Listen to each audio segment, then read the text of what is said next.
deal with the anime protagonist in top lane. Okay, interesting. So with Poppy banned out, as this has become the go-to jungler now, you either ban out Wukong here or you trade back, and people have really been favoring Aphelios as far as those carry ADs besides the Zeri and Kalista. They opt to ban out the Jinx. That further raises the priority on Aphelios in my mind. So it's got to be the go-to here for FBI. Well, they're hovering it. A couple other things to consider here as well. Talia going to be locked in instead. All right, Lost going to be pretty happy then, I feel like, for the bottom lane pickup. Talia is the premier mid lane roaming champion right now. This champion got multiple buffs all across the globe right now. Huge priority because you can have so many set CC plays with it, as well as being able to roam down to that bottom lane.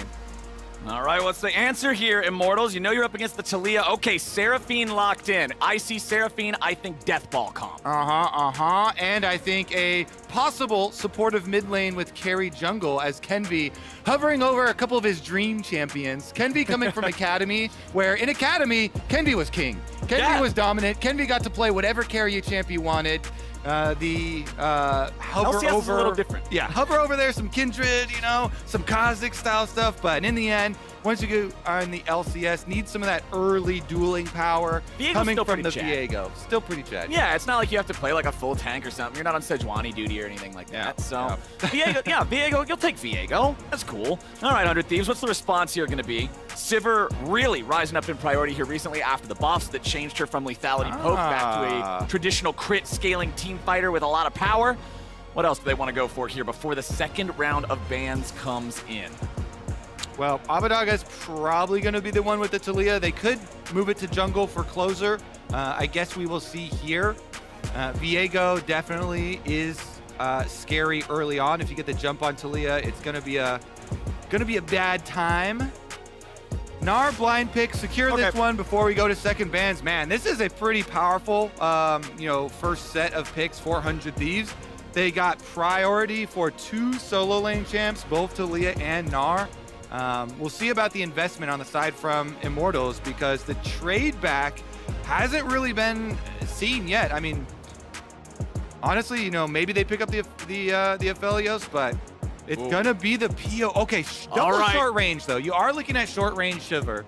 So PoE has had successful use already of the Swain. This is very good into shorter range AD carries when you're looking for these clump team fights and become this massive immovable object on the front line with a Seraphine behind you healing you up. Exactly. Swain might be a big spooky military commander and Seraphine's an uwu anime girl, but they get along so well. They are best buddies. They make this death ball. It's impossible to fight into them in a straight up team fight because they're so powerful. They control so much. So I'm really excited to see how Immortals is going to do with the rest of this draft. They do remove the Yuumi. Very effective with so many different champions. Alistar is going to get hit by 100 Thieves. Targeting supports, the name of the game here for both sides. Yeah, Sivir Yuumi super scaling and hasn't been punished very heavily in lane. Sivir still, even after the early game nerfs to wave clearing with Q being down a little bit until you get your crit scalings in there, with the new W, is able to just farm out a lot of the early stages, and that's what Yuumi wants as well, so it's been one of the go-to matchups. We still have Renata on the board, but if it's going to be a bottom lane Seraphine, now that PoE has taken the Swain, and not a support Seraphine, then look for a little bit more engage for the side of Immortals, either top lane or support engage. Fiora banned out as the last ban here from 100 Thieves, paying respect towards Revenge again. Revenge kind of earning that respect with some of his performances on these carry style tops. Yeah, I would say 100% earning it. Honestly, left no doubt in my mind. A couple of big performances recently from him, both with the Aatrox as well with the Yone. There it is. Somewhere out there, a chill just went down G2's spine. Here it is. Let's see if he can. He had the massive 1v5, huge AoE heals coming out. No hesitation on this lock-in. See what someday, see what 100 Thieves have to say about the bottom side, though. Yeah, we still need to see that support. Still need to see a jungler, closer. He's had plenty of Lee Sin games in the past. We like to talk about how Lee Sin scales with skill.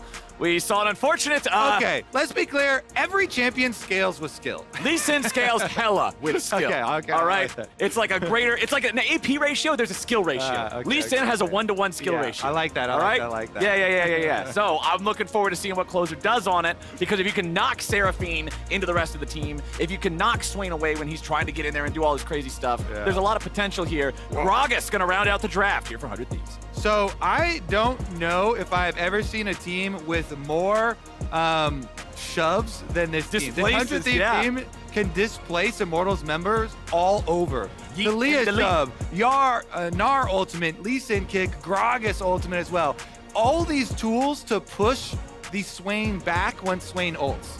So there's a lot of just move Power of Evil away from us from the team fight stuff here for 100 Thieves.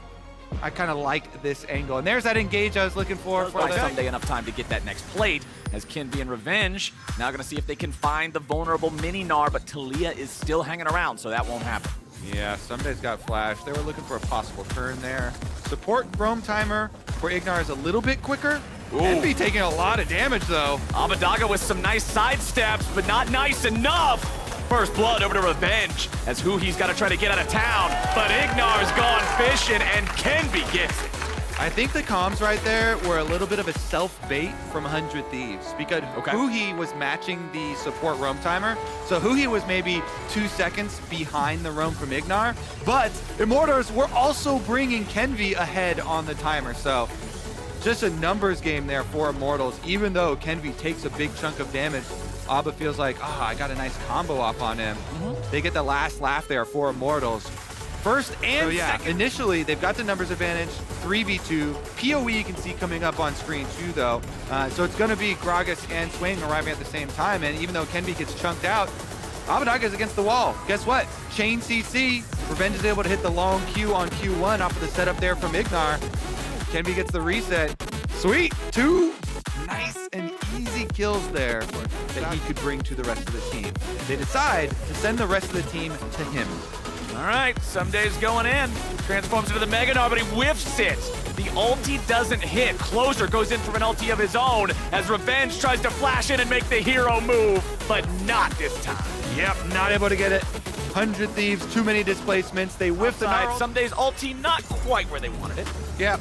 1 tower shot, 2 tower shot. They've got so many people up here though, with the 4-person dive onto Revenge, that even with Someday reacquiring tower aggro there when Closer jumped out, he was able to drop it one more time. Revenge almost had it as the tower aggro got back on Someday, and that's why he flashed for the possibility. That was so close, because you saw as his character died and the health bar disappeared, the Gore Drinker visual effect still happened. So he was actually just a fraction of a second away from getting a Gore Drinker heal there. As now the Talia wall comes out, and Immortals got to be a little bit careful about what's going on here, or do they? It's Closer taking a lot of damage as Revenge swoops in, and Power of Evil's looking to lock them up. The dredge line goes out, and Abbedagge flashes away. Seismic shove won't find anyone.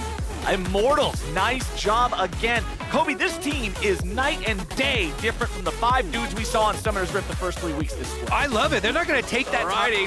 IMT grouped up as 5, exactly how Seraphine and Swain like to play it. 100 Thieves looking for an angle here with those displacements. The yeet, that is the most important part of what these guys can do here. Can they separate somebody? Can they pick somebody? Can they disengage Swain? Closer, throwing out the Sonic Wave. There goes the Gragas ulti, he losing about half HP as Power of Evil goes into the ulti of his own. He'll try to zone them away, but he's got to be careful. His health bar's dropping low. Immortals zone them out, and they'll take the objective. Brute force there with the Swain front line. PoE chases them back. They regroup on that dragon. It's going to get traded for a mid lane push, though, as 100 Thieves retreat to their minion wave and will be able to get a tower for their troubles. So a dragon number 2. Hex Dragon's quite nice with the ability haste, but and attack speed. Mid tower down. Attack speed's always useful. Ability haste always useful. And of course, it gets you that much closer to the incredibly powerful soul that'll give them that much more control in these big meatball fights. We're still quite a ways away from that. 22 minutes of the game, only 4 kills on the table, and only 200 gold separating the teams. Honestly, for one team being 9-3 and the other team being 3-9, this game is evenly matched. Also, we can see Immortals are utilizing the, well, never mind. Maybe we have a trailing gank here. Someday gonna knock him against the wall. Someday's looking to take him out. The turret still hanging on by just a sliver. And Revenge should not get away from this one. It's actually, well, never mind. They're just gonna take over the entire map now with mid being taken in the last push for 100 Thieves and bottom tower being taken. Unfortunately, it's going to be a farm fest until the Dragon Soul actually gets a little closer. Yeah, that's why we're talking about trouble. 3 minutes is a long way off, but you can burn maybe flashes. It's not a farm fest. If Guhi just dies, Lost takes the credit, but Ignar set it up. Nice. Is this the unseen power that we have? So it looks like we're going to have a bit of a standoff here in mid lane as the waves get shoved out. Ooh, nicely done. Power of Evil now going to be thrown forward. He's very, very... Oop. I don't know, is he going to survive this one? Flashes away from the seismic shove. Nicely done, stay alive. Someday's coming in, and 100 Thieves are looking to go even further. Kenby's already on a killing spree, though, as Closer has jumped in, trying to find a little bit more. Immortals have already lost 2. 100 Thieves have only lost the 1. Revenge is on the run, and Someday's on the chase. Seismic Shove's gonna find the Aatrox, and Someday's stopwatch buys time. Lost tries to fight, but 1v4, not even the power of K-Pop's gonna save you. 100 Thieves run him over. Flowers, this game has been determined by individual picks. Power of Evil gets picked off, and 100 Thieves run it straight through their base. It's only Ignar left. I think this is just the end of the game. 100 Thieves, 4 members on the Nexusaurus. Ignar trying to do everything he can. Ignar wants to just try to get enough time for his teammates to respawn. He can't do it. That's the game. 1 fight, 1 game, 100 Thieves.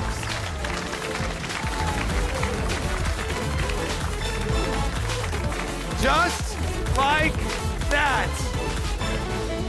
Abbedagge, he sponsored that third Dragon